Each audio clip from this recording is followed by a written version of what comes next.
Call me to order. Please rise for the Pledge of Allegiance. I pledge allegiance to the flag of the United States of America and to the republic for which it stands, one nation under God, indivisible, with liberty and justice for all.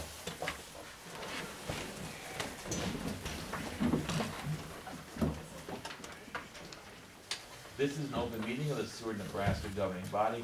The city of Seward abides by the Nebraska Open Meetings Act in conducting business. A copy of the Nebraska Open Meetings Act is displayed on the north wall of this meeting room facility as required. Disclosure of meeting recording process is posted in the meeting room. A participant sign-in sheet is available for use by any citizen addressing the council. Presenter shall approach the podium, take your name and address for the clerk's record, and are asked to limit remarks to 5 minutes. All remarks shall be directed to the mayor, who shall determine by whom any appropriate response shall be made. The city of Seward reserves the right to adjust the order of items on this agenda if necessary, and may elect to take action on any of the items listed. Please call the roll. Kaler. Here. Coulterman. Present. Miller. Here. Singleton. Here. Streisand. Here. Tanyas. Here. Horgan. Here. All right, the first 5 items this evening make up the consent agenda. Move through. Second. We have a motion and a second. Is there any discussion? Seeing none, please register your votes. Please display the votes. Voting in favor: Kaler, Tanyas, Coulterman, Miller, Singleton, Streisand, Horgan, 7-0. All right. First public hearing this evening is consideration of a special use permit for an applicant located at 1416 East Ridge Avenue to allow an in-home preschool for more than 6 persons. Tim, welcome. Thank you. All right. As you said, this is for a special use permit for an in-home daycare in excess of 6 kids, as well as it's an R1 zoning, which also requires special use permit for daycare in general. Code requires a special use permit for the purpose of looking at a few different options, parking being one. She's required to have at least 3 off-street parking spaces, which, looking at her driveway, she has 2-car driveway. She easily fit 4 cars on there. Should she need additional parking, she's got plenty of room on the south side of her residence that she could extend that driveway and put in more parking should she need it. There's some requirements for square footages. She needs to have 50 square foot, a student in her rear yard available, and it must be fenced. She has available 4,300 square feet, and she only requires 600 of that to use for her daycare. So she's plenty of room there. Interior in her basement where she plans to run this daycare, or I'm sorry, this preschool, she needs 35 square feet per student. She has 775 available and only needs 420 to make that work. So she meets all those requirements. This special use permit would be assigned to Stacy personally and not to the address. Should she decide to no longer do it, or should she vacate the property, then that special use would die. Whoever wishes to take that over or purchase the property and continue the preschool, then would have to come for their own special use permit before Planning Commission and City Council. With that, the Planning Commission recommended it 9-0 unanimously to move it to City Council. Thanks, Tim.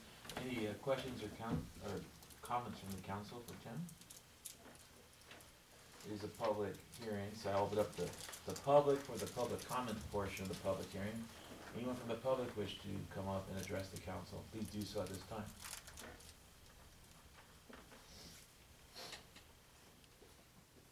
Welcome. Hi.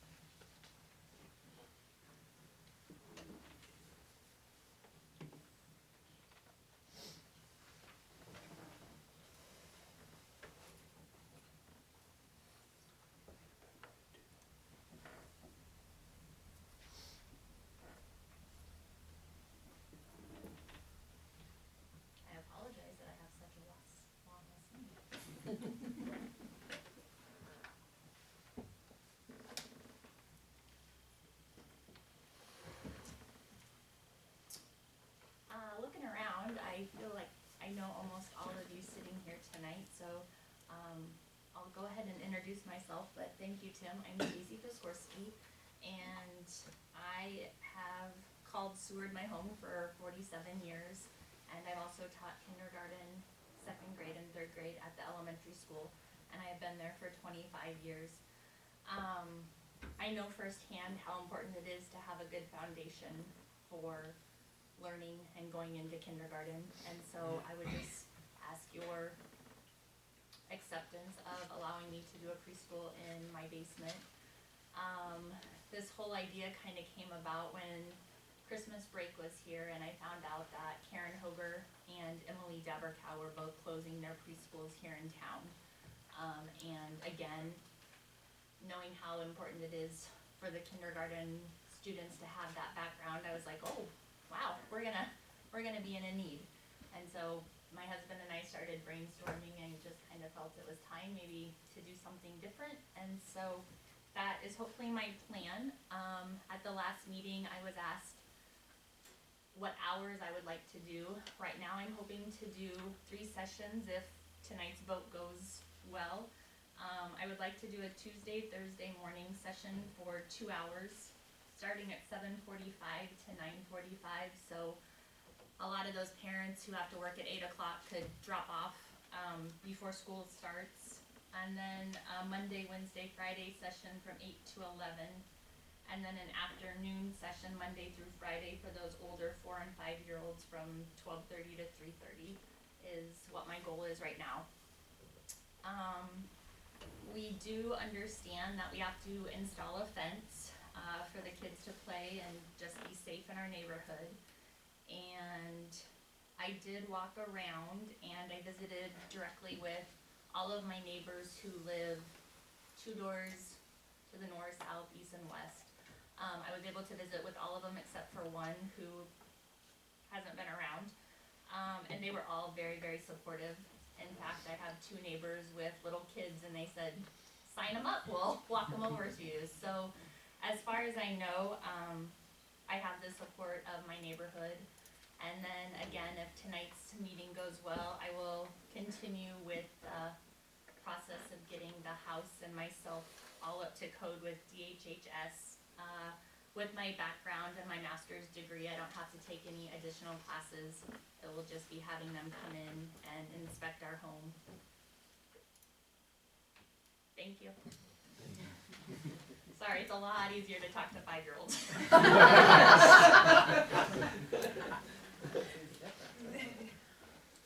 Anyone else from the public wish to speak on this item, please come forward at this time. Welcome, Jonathan. Thanks, Mayor. Jonathan Jenk with the Seward County Chamber and Development Partnership. Thanks, Derek, for putting our support letter and also a couple of supporting documents in your packet. I think what you heard tonight is the start of what will become a bigger issue in not just Seward, but everywhere.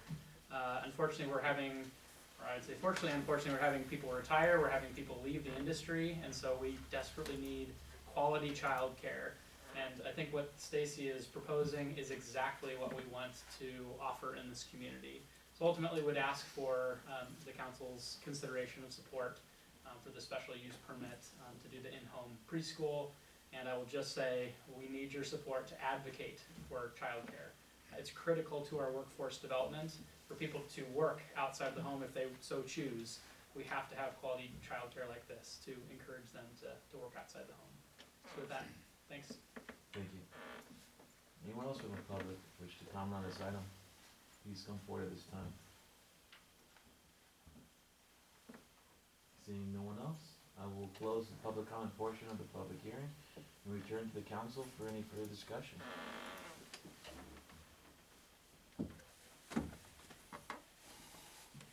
I'll make a motion, move to approve. Second. A motion and a second, is there any further discussion? Seeing none, please register your votes. Please display the votes. Voting in favor, Kaler, Tanyas, Coulterman, Miller, Singleton, Streisand, Morgan, 7-0. First administrative item this evening is consideration of a request from the Seward Arts Council for approval of sale and consumption of alcoholic beverages at the Seward Band Show for second Saturday Art Connections series during summer of 2023. Anyone from the city or Allison? We'll just go right to Allison. Welcome. I'm Allison Cook. I am the owner of Red Path Gallery and Tasting Room, and I'm the vice president of the Seward Arts Council. So we've been working on a summer music series to host at the band shell. This idea kind of came about last summer. I have a 2-year-old, and Lincoln has a lot of art and music festivals, and with bedtimes, it was just like I couldn't ever get to those, but I really enjoy live music. So we thought, or I guess I thought, how could the Arts Council support that, and how could we have something in Seward? And we have an amazing resource with the band shell. So we're hoping to make this like an all-day event. We already host second Saturdays at Red Path. We have different artists, authors, musicians, things like that speak in the morning. And the Arts Council hosts coffee, and it's just a time to talk and converse with art. So we really wanted to kind of expand that for the summer, and with the band shell, it's a great resource. So we would also like to include the sale of alcohol at the city band shell. Our tasting room features all Nebraska products, and we thought that'd be a great mix with Nebraska bands, Nebraska artists, and Nebraska beverages. So thank you for your consideration. Thank you. Any questions or comments from the council? Have you talked to the other downtown business owners? I assume they're supportive and excited. Yeah, so we have, I've worked with chapters already, and we've talked to a few others, and they're definitely on board for it. Carla's helping us out with the August event, and she's getting an author to come to Red Pack and speak on that second Saturday. We actually already have all of the spots filled for bands if we get approved for this, so, and we actually already have some sponsorships to support it and support the band so that we're able to pay them. So. Any other questions or comments from the council? You'll provide us a schedule, of course. Of course. Allison, I know we talked about this when we were preparing this request. Are you only asking for the property essentially containing the band shell? We had talked about 5th Street. Yeah, so for the alcohol portion, we're only thinking the band shell. We have already served there, and we think that would just be kind of easier to control. The city did a great job with the gathering on the bricks, being able to kind of block off those entrances. And I think that just gives us a little bit more control with people going in and out with drinks. We can make sure that doesn't happen, whereas the street would be a little bit more difficult to control for our liquor license. Any other questions or comments from the council? Or entertain a motion? So moved. Second. You have a motion to approve, seconded. Any further discussion? Seeing none, please register your votes. Please display the votes. Voting in favor, Taylor, Tanyas, Colterman, Miller, Singleton, Streisand, Morgan, 7-0. Thank you. Item number 2, consideration of a voluntary annexation of part of Lot 1, Block 5, Prairie View Addition, any portion of Sunflower Avenue. This is final reading. An ordinance declaring the annexation of certain contiguous and adjacent tracts of land, urban and suburban in character, more specifically a part of Lot 1, Block 5, Prairie View Addition, and a part of Sunflower Avenue to the city of Seward, to the corporate limits of the city of Seward, Nebraska, and extending the limits thereof accordingly, to describe the real estate to be annexed and its boundaries, to provide for publication of this ordinance in pamphlet form, to provide for a time when this ordinance shall take effect.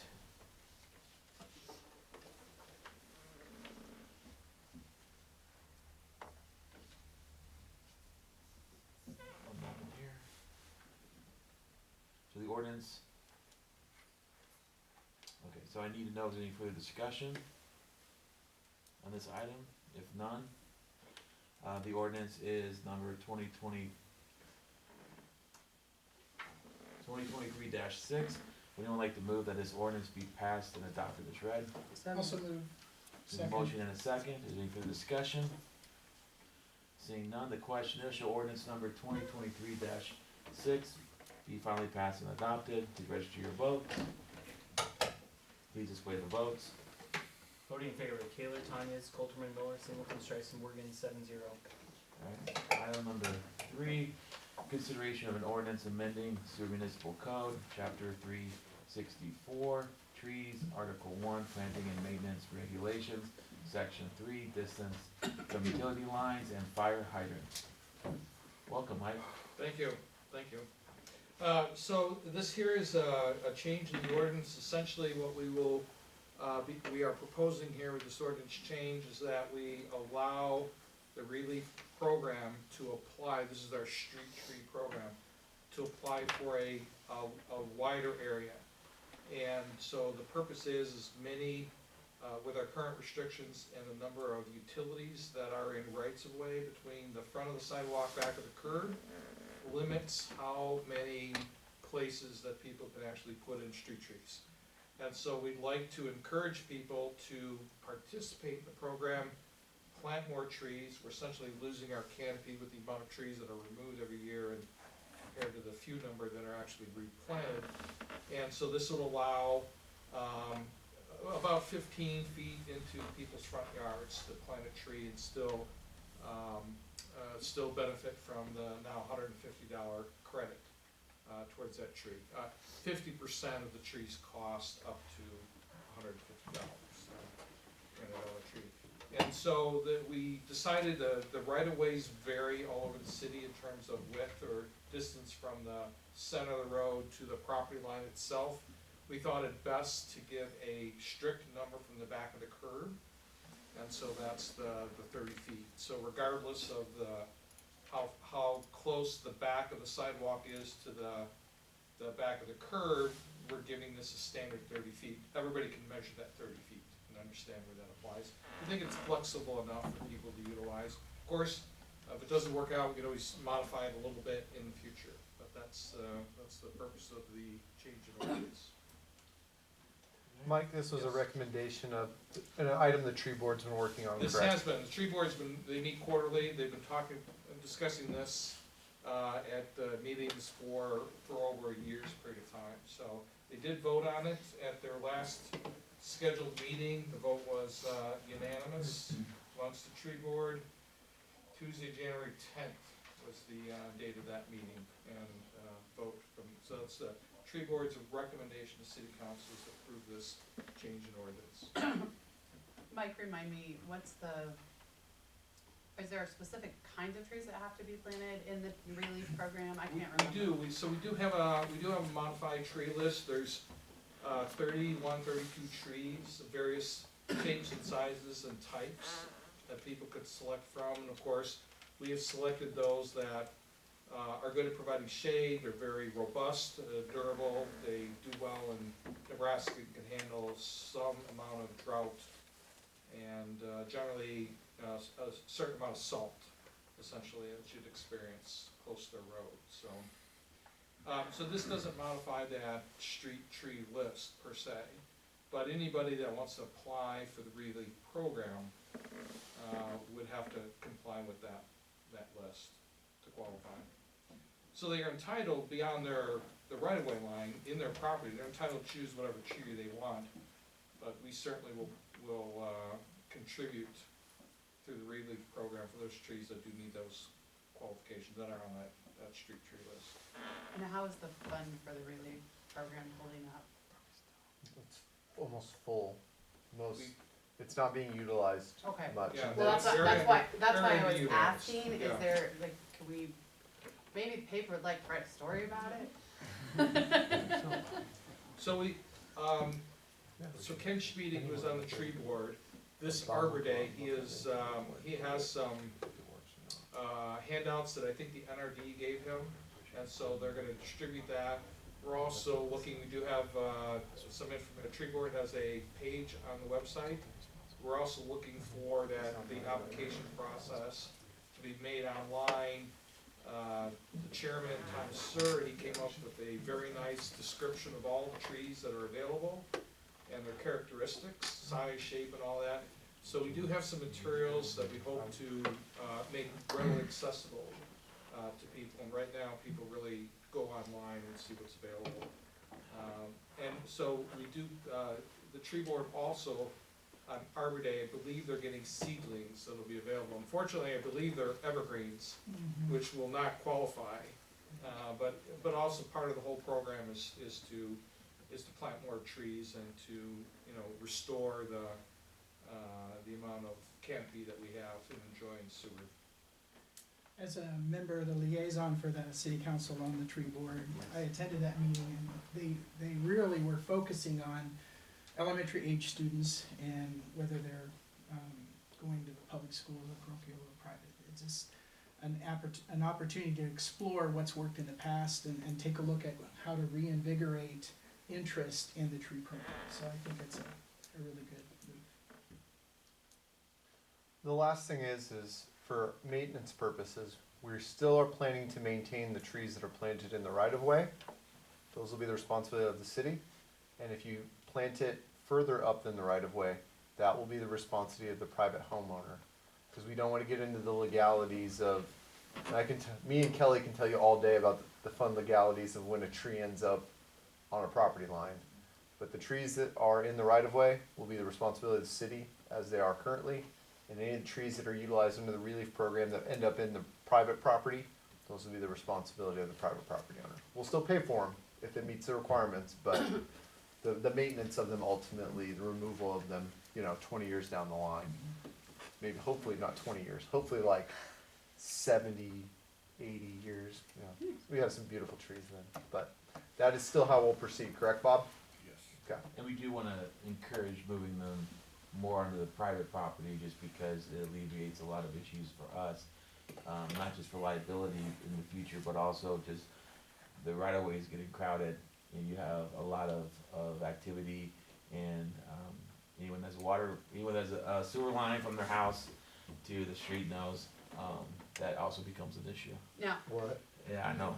as I It's understand it, expensive, by the way. we don't allow planting of trees in the right of way currently, right? We do. We have- do. Bob will go out there on every relief program tree. You have to identify where you're going to put it.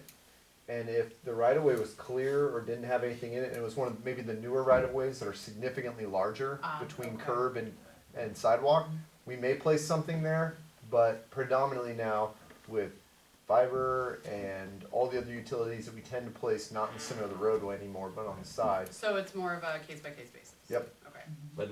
But moving forward, we definitely wanna move on to private property as much as possible, so we don't have to deal with trimming, don't have to deal with a branch falling on a car, those types of issues that do come up, you see in the claims every once in a while. Not a lot, but it's just one more thing that we are responsible for, where you get a lot of the same canopy benefits, even if it's back just a little ways than you do, you just don't have all the other issues that come with it for the city, anyway.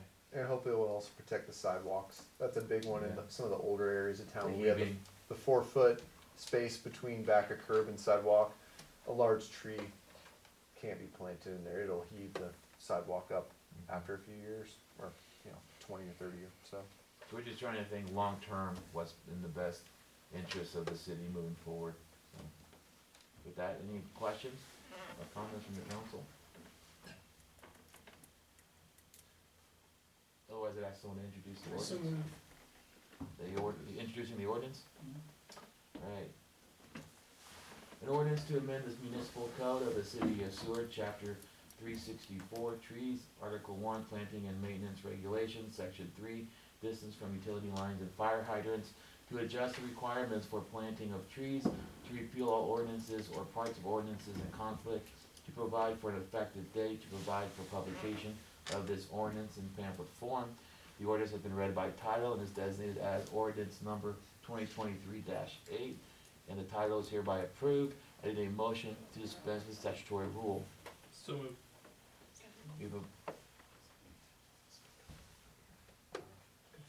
We have a motion and a second. Is there any further discussion? One Yes. question. Now, everybody that, sort of, so we get in the minutes, but everybody knows that the trees that are in the right of ways now are grandfathered in. Oh, and even any future trees in the right of way, we would But I'm just still, saying, we would still have that responsibility. We're just trying to shift that moving It's- forward if possible. yeah, it's strictly just the easiest delineation we go out there is we measure the right of way. If the tree's on our side, we'll take care of it. If the Right. tree's on your side, you take care of it. it's just to give the property owners, hey, they're not worried that they're gonna lose their tree. Yep. Alright, is there any further discussion? The ordinance is? Yeah. Oh, okay. We mo- Okay. John just threw me off. Dispense with that larger tree. He wasn't speaking to the question at that time. Alright, so, is there any further discussion? Now, please register your votes. Please display the vote. Voting in favor, Kaler, Tanya, Coltman, Miller, Singleton, Streisand, Morgan, 7-0. Alright, this is ordinance number 2023-8. Would anyone like to move that this ordinance be passed and adopted as read? So moved. We have a motion and a second. Is there any further discussion? Seeing none, the question is, shall ordinance number 2023-8 be finally passed and adopted? Please register your votes. Please display the votes. Voting in favor, Kaler, Tanya, Coltman, Miller, Singleton, Streisand, Morgan, 7-0. And this is the last ordinance for this evening, so I need one final motion to make the ordinances a part of the permanent record. So moved. Second. The motion and a second. Please register your votes. Please display the votes. Voting in favor, Kaler, Tanya, Coltman, Miller, Singleton, Morgan, 7-0. Alright, thank you. Item number 4, consideration of historic courthouse downtown signage. Jonathan Jenk. Welcome. Good evening again, council. I am nerdily excited about this. I've been doing this for 11 years, and I don't think I've ever been this excited about a presentation. Well, we're excited that you're excited. Absolutely. He just got tired of me hounding him about. So, Signs. yeah, So- let's get a little, Give a little background. give a little background. Probably, Denny Behrens probably deserves a lot of the credit. 100%. Denny Behrens' his wife, Dr. Charlene Behrens, ran the Seward newspaper for a number of years, and then when I was in college, she was actually my advisor at UNL, so I stayed in contact with them, and Denny has always loved Seward and the courthouse square, and would like us to, for a number of years, wanting us to find ways to promote the square specifically as a historic district, but also the businesses around the square as part of that conversation, because ultimately that benefits the community as well. And so he had talked about different types of signs, wanting to put historical plaques perhaps on buildings that would identify the history, potentially looking at promoting the Seward Square or something similar, a slogan. And this area is more than just a downtown square, but it's on the historic register of historic, or National Register of Historic Places as well. And so I'll just let Jonathan take it from there, but we just wanted to do some brainstorming and talk about what can we do to kind of set the downtown apart from the rest of the community in a good way, where people driving through Seward, because we get a lot of traffic on 15 and 34, and I get a lot of compliments from people who drive that every day. We had a former speaker, Legislator Mike Flood from Norfolk, who's now our congressman. He drove 50 all the time, and he'd always say how clean the downtown and our community was, which always threw me, because to me it was just normal. But for people who come from other communities and other experiences, that's the thing, one of the things they notice. And trying to find a way so that when you drive through Seward, when you get to the square in particular, that you feel like you're someplace special, like this is a destination. And we have done that a little bit. If you remember, probably 20 some years ago, they did a downtown project where you saw a lot of the brick inlays that we've been replacing. They had some of the railings, and you notice that's where the black poles for the lights started showing up and having just a different look to it. But that's kind of what we were looking at, what we can do to promote that part of Seward and draw attention to it. And so with that, Jonathan, take it over. Great. Thank you. That's perfect context. I also want to acknowledge my co-presenters tonight, Bob Myers and Tim Dworick. They really have been great partners in the planning phase of this. And again, thanks to the mayor and Denny and others that have really promoted this. I also want to acknowledge representatives from the First Impressions Working Group. Many of them have worked on behalf of the community and the county for many, many years to think about how we're mindful of our first impressions, as the mayor alluded to. And before I jump into this, also thanks to my teammate Joni Bretschka, who is our new director of marketing and storytelling, and she helped put the slide deck together, and hopefully you get to enjoy sort of her giftedness of graphic design. So I will mention, so this is within the context, the reason we're doing this ultimately, not just because it's a good idea, it is a good idea, but also because of the downtown revitalization plan. So from 2017, the city council approved the downtown revitalization plan to really give us a roadmap for how we treat downtown moving forward. Specifically, this is under the signage improvement program aspect of that plan. So we're sort of implementing the plan that we've already put in place. And I'll mention, as the mayor alluded to, we're open to ideas. This is not the be-all, end-all. This is starting the conversation. And our hope is that this engages a larger community conversation, because downtown Seward is special. It is the heartbeat of the county. And we know that because of the courthouse, but also because of the specialness of all of our historic buildings and the wonderful businesses that we have there that make this place great, and also all of the public assets, the courthouse, the band shell, City Hall, all those things. So we'll start here just by giving you an orientation. As the mayor also alluded to, we are on the National Register of Historic Places, and thanks to Denny for his work in the 80s with other community leaders to help get that through the Department of the Interior. That's a really big deal that we're on that. It's hard to get approved, and we're fortunate to be in that. And so you can see sort of the outline, and thanks to Tim for helping put this map together. But we wanted to highlight some of the things that we're going to talk about tonight. So the different color circles there will relate to these items over here on the left side. So the first one we're going to talk about is the signage coming into the historic district. So the language on the application of the National Register of Historic Places is actually Seward County Historic Courthouse District. That is the way it is on the application, which is a super long name. And as we sort of floated this by a couple of people, that was too long to put on a sign. So we shortened it to Historic Courthouse District. Again, what makes us unique when people would be traveling through, not just from places in Nebraska, but all over the country, or maybe even internationally as people are coming through. And we feel like this Historic Courthouse District is iconic and something that we would like to celebrate. I will also mention, again, kudos to my teammate Joni for designing sort of a logo that integrates, as you can maybe guess, sort of the existing city branding with the city of Seward, but also then having sort of the homage to the courthouse, which sort of ties this all together. We're not necessarily married to this, but we wanted to have ultimately some branding that is tied and sort of integrates every idea that we talk about tonight together. And so again, we'd look for feedback on this.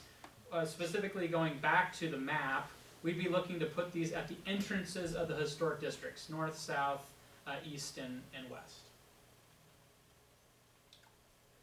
Another item here is the historic marker. You may recall that we already have a historic marker on the courthouse square. We brought this idea to the county commissioners. We're very grateful for their openness to this idea. The existing historic marker is on the southwest side and highlights, of course, our iconic 4th of July celebration. We would like to do it on the southeast corner to highlight the historic downtown district. Wayfinding signage was pretty clearly integrated throughout the downtown revitalization plan.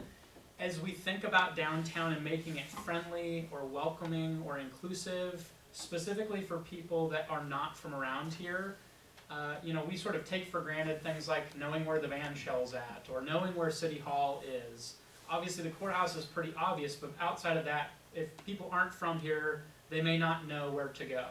And so they talked about the concept of wayfinding signage that would be integrated into this downtown signage improvement program. This is one design idea, again, for the northeast corner of the courthouse square. The commissioners were open to this idea. And so this doesn't have to be the design, but we're talking about putting sort of assets that are within the downtown district. So when people are walking around downtown, they're able to identify where those places are. And these would be sort of public places. They wouldn't be connected to individual businesses, but it would connect to, like Concordia, for example. Concordia is not going away anytime soon, and clearly that's sort of an important asset within the community, but it wouldn't be tied to individual businesses necessarily. So the street signs, and appreciate Bob's leadership on this. We want all this sort of look and feel of the signage to integrate together, to flow. And so this design of this darker blue, this integrates into that historic marker signage. That was helpful feedback from the mayor as we think about sort of the look and feel of these signs.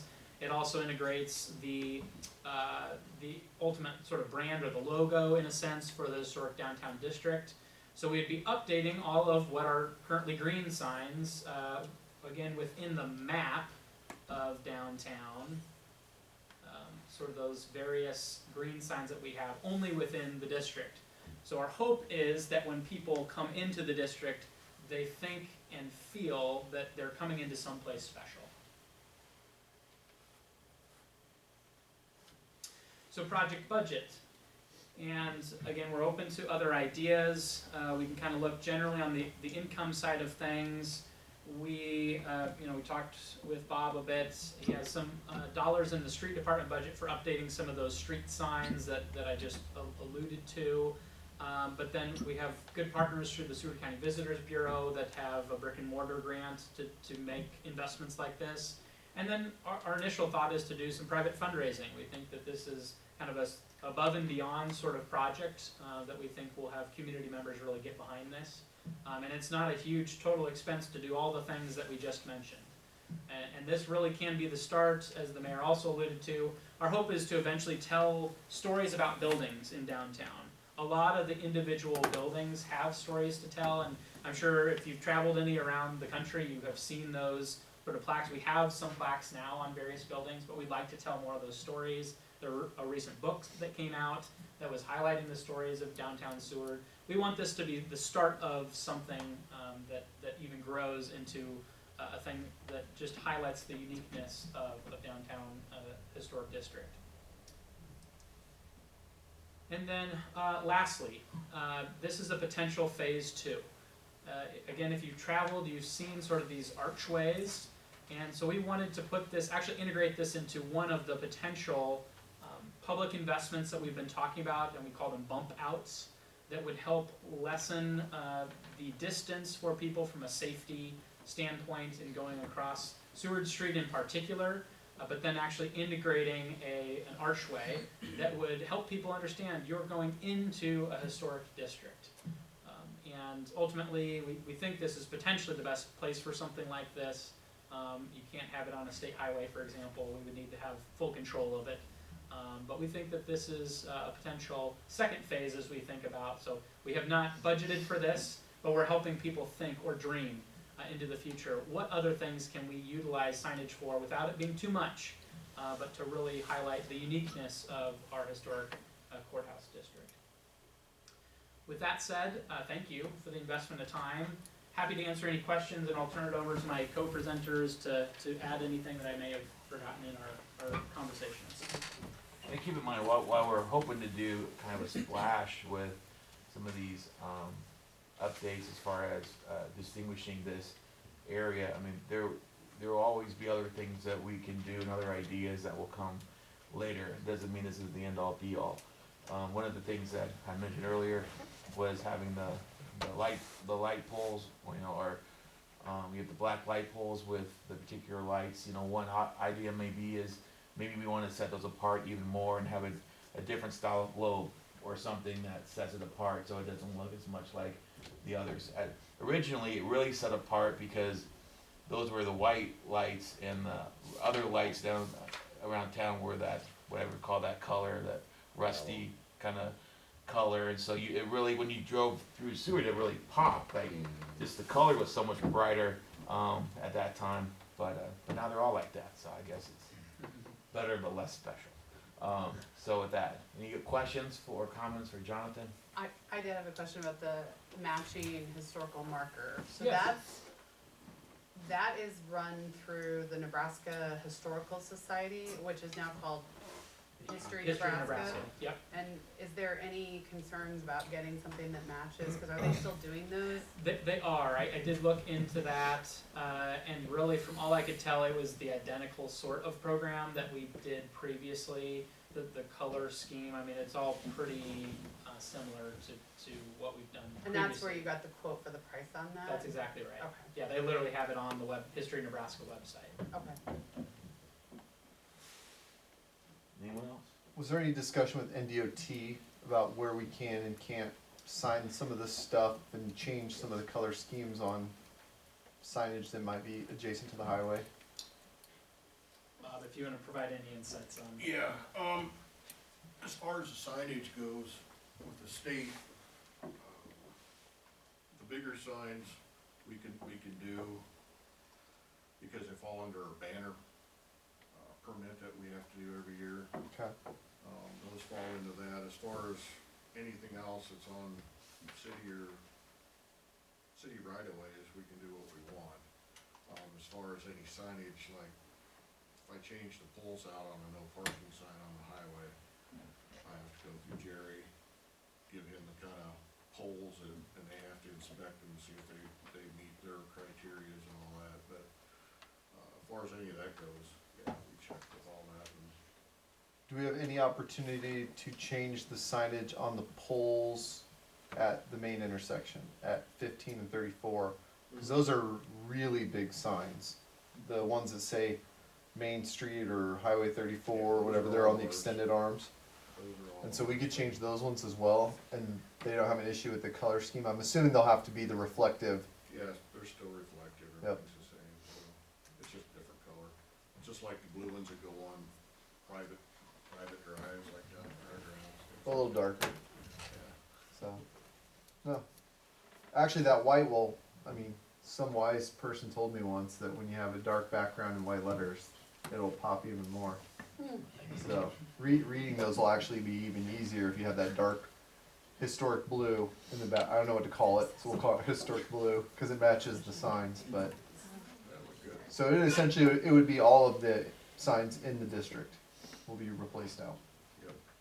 And the timing for this is good because we've had all these downtown revitalization programs, and so we've had a number of business owners and property owners invest a lot of money on their buildings, and a lot of that, for historical reasons, is done on the facade. So you have a downtown that is looking, very, very good, and very, very, great first impression. And so, this is something I think as a city we can do to kind of put a bow on all their hard work and investment, through some signage, which really in the grand scheme of things isn't that expensive to do. It's just committing to doing it, and having a plan moving forward and a scheme that's consistent, so it looks like, we have consistent branding, it looks like we know what we're doing, that kind of thing, so, thanks, Bob. Any other questions or comments from the council? I think the only item that is probably most expensive is the points of interest, and just with our days of phone, Google, it looks cool. Just wondering, aside from maybe the 4th of July, is anybody going to use it? But again, the expense isn't outrageous, and Right. that's the only piece I'm going back and forth on. Yeah, that is a good point, and I think we really want to make it as timeless as possible. I mean, one of the wayfinding signage, they showed kind of these blue things, and it's, again, pointing to assets, that's really the intention for the wayfinding signage. So it isn't, and this is just one example. Right. But it's not gonna be overwhelming, Mm-hmm. and really the intention is, when we think about, if a place is special, it's gonna attract people. Right. It's gonna attract people from not here. Mm-hmm. And so as people walk around, they wanna know what's interesting, what's unique about this district. And so the hope is that they will sort of be naturally drawn to that northeast corner, which is kind of the center or the heart of downtown, right along Seward Street. Right. And, that they'll be able to utilize this, so they better understand what is unique about this place. So there's options. There's options. And I was just gonna mention that these are, again, ideas. We sort of wanted to run this up the flagpole with the council, so this isn't a final. We really would like you to chew on sort of the look and feel of the branding for downtown, because obviously when you put it in the sign, it's at least there for a while. So we wanna be confident about it, we wanna be excited about it, before we put up a lot of signs that would really integrate together. And like to Jonathan's point too, I mean, this is just the first step. You know, some of these screens, for example, like that could be a screen, and it could be a touch screen that has more information or gives you the history of a building, or it kind of depends how far you want to go with this. But it's a good first step, because we do get questions we don't think about. Is like, well, where's the band show? I mean, we don't ask those questions, but on the 4th of July, I'm guessing something like that could get a lot of use. We actually have those on the 4th of July. Those go up every 4th of July. Yeah. But having something that's interactive, Or, perhaps. yeah, like a might- barcode or something they can just scan and, Right, yeah. right. That'd be cool. And eventually, maybe you do that with like your schedule of events, you know, you could create your own online or something, you know. There's a lot of technology advancements that we can look for in the future, but I think this is kind of a good first step. Kind of get our feet wet and see how it goes and how well it's received, and if you want to, you know, you can always do more. So yeah. I would just say that one would probably be better on the northwest, cause you can control pedestrian traffic and hold them at the spot. Yeah, as we, just to quickly, to that point, Carl, to reflect on the wrong direction, on sort of the existing assets, and I'll say, we really had some, in-depth discussions about not making downtown look too busy. There's a lot of existing signs, already within the downtown district. Particularly on the courthouse, in the northwest corner, we have the William H. Seward Statue Plaza. And so that's really and actually, again, something that was built into the plan. We wanted that sort of destination around the courthouse square, so that's already been done, and it's wonderful. We don't want places to look too crowded either. So kind of our two corners that are open are the northeast and the southeast as well. And so that was sort of our concept, or our logic behind the placement of these assets. I think like to Carl's point, you have like that, the Seward statue is kind of a gathering place Yes. where you can sit and people can naturally congregate. And Yes. so I think, Time yeah, and so, but I mean, again, we don't need to decide that tonight, Right. but I think that's a great point, Yep. is figuring out what makes the most sense and, you know, going from there. Because we do, you know, we want people to feel welcome, and one of the things, if you ever go to someplace new, if you're visiting, you know, not knowing where things are or where to go, or, you know, that can be very, very frustrating and unwelcoming. So I think this is a good first step to addressing some of those concerns. Anyone else? Mayor, Yes. a couple of comments. I think it's great. I think a couple of things that always come to mind when we're talking about that area is the pedestrian safety of people crossing Highway 15, you know, from the courthouse headed west, back and forth, because of, you know, I think you've got a couple of different types of traffic headed north and south on 15. You have the people that want to slow down, maybe, and see the town and read the signs and stuff, and then you have the ones that are trying to blow through the lights as they change. And so that's some of the comments that I've gotten since I've been back on council, is what can you do to make it safer for pedestrians around Highway 15? And then the other thing that I always think of, and I hate to let Pandora out of the box, but is parking. You know, if sometimes you seem like you go to communities when you're traveling around the country, and there's parking signs, or there's that little, what is it, a white P on a brown sign or whatever that points to a certain area. If there's any way that we can help with the people that wanna slow down and find parking, say, I would guess, you know, on the west side of Jones Bank, or south side of Bottle Rocket, or north side of the band shell, just areas like that, if the town's really busy, a way for them to maybe find that quickly, you know, would be another enhancement for them to stop and maybe walk around and look a little bit. So I would just try to, you know, relay that to the committee, Jonathan, to think about that. And I know that those are tough issues, but I thought we might as well talk about the tough ones too, if there's any good ideas, because like your cells, your nodes, and, you know, that you just showed with a sign there from et cetera to the northeast part of the square, that would improve that intersection so much for the safety of pedestrians and actually the drivers too. And Just have to be tall enough for the floats. That was my Right. only thought. well, I went there we learned that Went there lesson too. with we learned that lesson on the sign that goes to the fairgrounds right there by the swimming pool parking lot. So I That's can, yeah, officially lived through that. So, but yeah, no, and they can be fixed too. Jessica, and I lived through that too, so. But I think those nodes like that, and if we had nodes, say from Herpelsheimer's on that intersection too, there's no way that people can drive into that intersection, a 7th and Seward, and see what's going on there with, you know, with the cars parked on the sidewalk and stuff. But yeah, those nodes like that, I'm really looking forward to when we can have those in our community.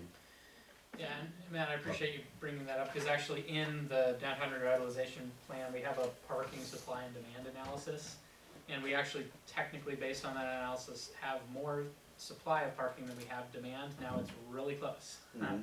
And clearly through a lot of the development that's happened since 2017, it's probably even closer, if not sort of Well, break even. you've done a lot to really help with the Yeah. parking situation, so, yeah. Now as you encourage these businesses to come in and try to balance it out, because it's always a Right. point of contention.